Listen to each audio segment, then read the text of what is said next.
नमस्कार, one India Hindi में आपका स्वागत है और मैं हूं आपके साथ विवेक।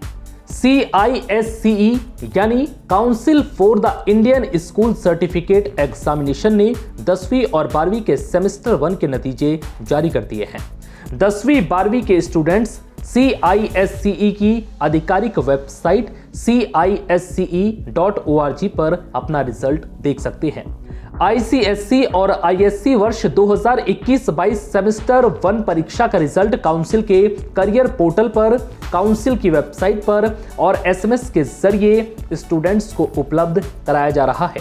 SMS के जरिए भी आप अपना रिजल्ट देख सकते हैं। इसके लिए कैंडिडेट्स को 7 अंकों की विशिष्ट ID संख्या टाइप कर 092480828883 पर भेजना होगा। सभी विषयों में अंकों वाले परिणाम उम्मीदवार को रजिस्टर्ड मोबाइल नंबर पर भेज दिए जाएंगे। काउंसिल सेमेस्टर 1 परीक्षा परिणाम की कोई हार्ड कॉपी जारी नहीं करेगी। हालांकि परिणाम ऑनलाइन ट्रांसक्रिप्ट्स के रूप में स्कूलों को उपलब्ध कराए जाएंगे। बोर्ड परीक्षा के लिए उपस्थित रहने वाले उम्मीदवारों को कंप्यूटर वाली मार्कशीट जारी कर रहा है। चलिए अब आपको बताते हैं कि कैसे करें रिजल्ट चेक। सबसे पहले CISCE की आधिकारिक वेबसाइट CISCE.org पर जाएं। होम पेज पर ICSE या ISC सेमेस्टर 1 रिजल्ट 2021-22 लिंक पर क्लिक करें।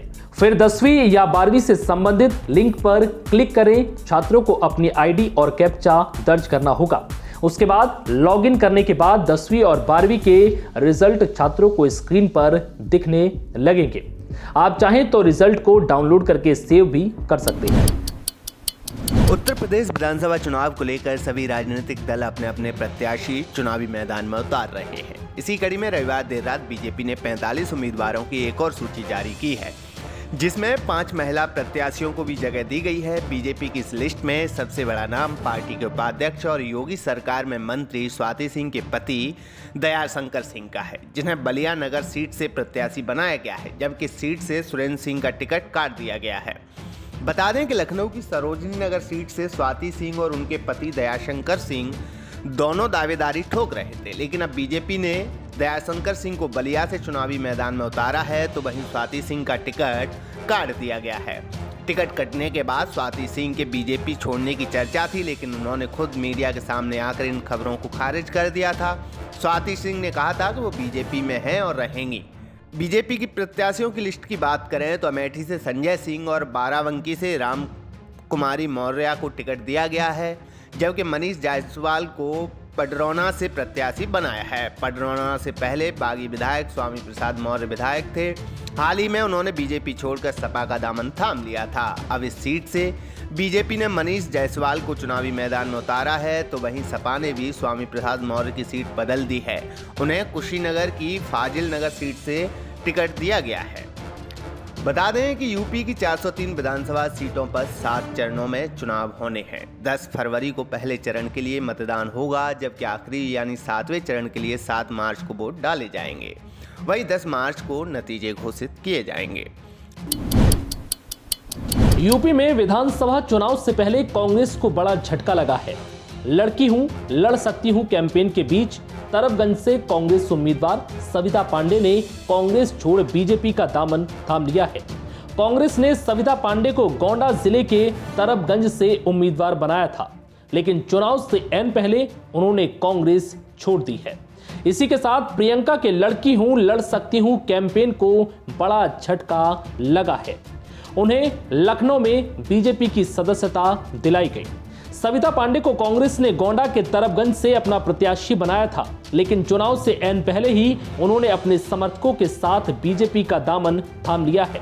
बीजेपी ज्वाइन करने के बाद सविता पांडे ने कहा है कि यूपी में बीजेपी सरकार में ही बहु बेटियां सुरक्षित हैं। बीजेपी ने इस सीट से अपना उम्मीदवार प्रेम नारायण पांडे घोषित कर दिया है। इससे पहले सपा सरकार में मंत्री रही राजकुमारी कुशवाहा ने भी बीजेपी का दामन थाम लिया था। बीजेपी के प्रदेश मुख्यालय में पार्टी के पूर्व प्रदेश अध्यक्ष डॉक्टर लक्ष्मीकांत वाजपेयी ने सविता पांडे को बीजेपी की सदस्यता दिलाई है। इस मौके पर सविता पांडे ने कहा है कि प्रधानमंत्री नरेंद्र मोदी और मुख्यमंत्री योगी आदित्यनाथ के नेतृत्व की बीजेपी सरकारों द्वारा सबका साथ, सबका विकास और सबका विश्वास की जन कल्याणकारी नीति से प्रभावित होकर वो बीजेपी में शामिल हो रही हैं।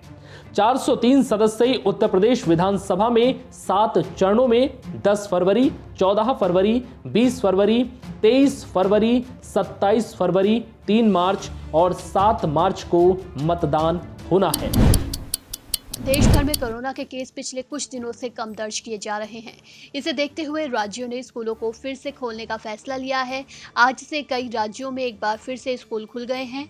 मध्य प्रदेश, पश्चिम बंगाल, हरियाणा और महाराष्ट्र में जहां स्कूल 6 जनवरी से खोले गए हैं, वहीं आज से बिहार, यूपी और दिल्ली में भी स्कूल खुल गए हैं। दिल्ली में स्कूलों को चरणबद्ध तरीके से खोला जाएगा। फिलहाल कक्षा 9 से 12वीं तक के छात्रों को ऑफलाइन क्लासेस के लिए स्कूल आने की इजाजत मिल गई है।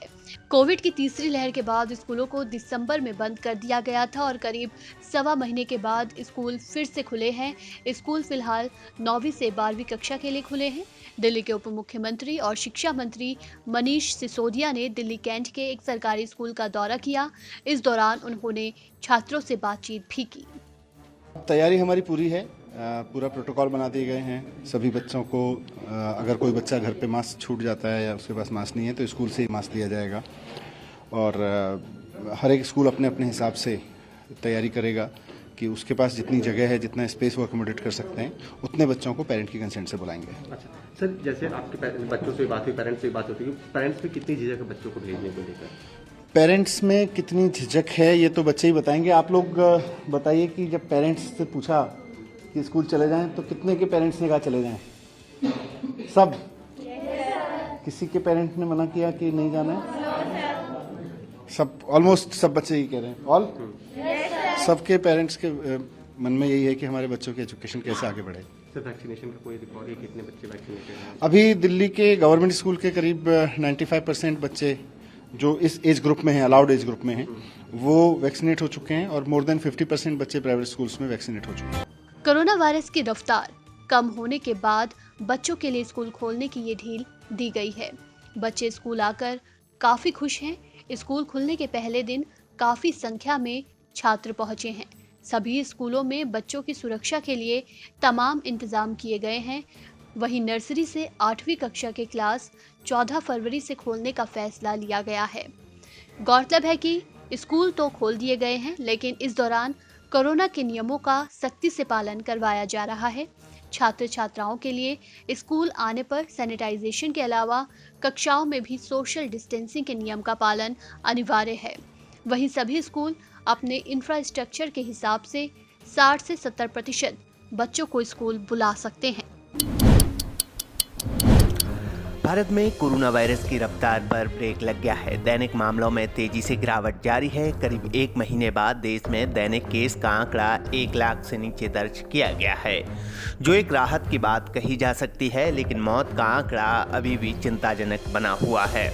केंद्रीय स्वास्थ्य मंत्रालय की ओर से सोमवार को जारी आंकड़ों के मुताबिक पिछले 24 घंटों में देश में कोरोना वायरस के 83,876 नए मामले सामने आए हैं। बीते दिन के मुकाबले नए मामलों में 22% की कमी दर्ज की गई है। एक दिन पहले देश में कोरोना के 1,07,000 से अधिक दैनिक मामले दर्ज किए गए थे। साथ ही पिछले 24 घंटों में 895 लोगों की मौत दर्ज की गई है। हालांकि इसमें 378 मौतों का केरल का बैकलॉग भी शामिल है। वहीं पिछले 24 घंटों में 1,99,054 मरीज कोरोना से रिकवर भी हुए हैं। कोरोना महामारी की शुरुआत से लेकर अब तक कुल 4,22,72,014 लोग संक्रमण की चपेट में आ चुके हैं। इनमें से 5,02,874 लोगों की मौत हो चुकी है, जबकि कुल 4,06,60,202 मरीज रिकवर हो चुके हैं। देश में अब सक्रिय मामले घटकर 11,08,938 पर आ गए हैं, जिनका इलाज जारी है। राज्यों की बात करें तो केरल, कर्नाटक, महाराष्ट्र में कोरोना काबू में आने लगा है। केरल में रविवार को 26,729 नए कोरोना मामले सामने आए, जबकि 22 मरीजों की संक्रमण के चलते मौत हो गई। इसके अलावा महाराष्ट्र में 9,666, कर्नाटक में 8,425, तमिलनाडु में 6,120 और मध्य प्रदेश में रविवार को 5,171 नए संक्रमित दर्ज किए गए। गुजरात में बीते दिन 3,897 नए संक्रमितों की पुष्टि हुई, जबकि 19 लोगों ने कोरोना से दम तोड़ दिया। कोरोना वायरस के खिलाफ देश में टीकाकरण अभियान भी तेजी से जारी है। 6 फरवरी तक देश भर में 1,69,63,80,755 वैक्सीन के टीके लगाए जा चुके हैं। बीते दिन देश में 14,70,053 लोगों को वैक्सीन का टीका लगाया गया। इस खबर में फिलहाल इतना ही। तमाम अपडेट के लिए बने रहिए वन इंडिया हिंदी के साथ।